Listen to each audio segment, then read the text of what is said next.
nós achamos aí, ó. Tirando umas isquinhas pra gente fazer uma pescaria. Rapaziada, o que a gente achou aí? Tá vivo, ó. Isso aqui é o que? Será que é uma saúna? Isso aqui eu acho que é uma saúna, né? Olha o tamanho do regaço na cabeça do peixe, rapaziada. Ó, tá vivo, ó. Que doideira, cara.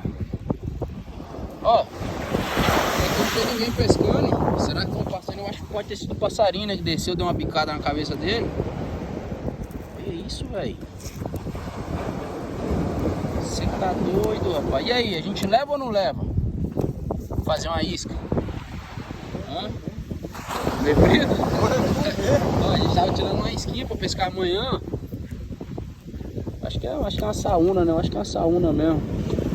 Como é que vocês chamam esse peixe aí no estado de vocês, rapaziada? Tá focado a cabeça, não dá pra saber o que é direito, não.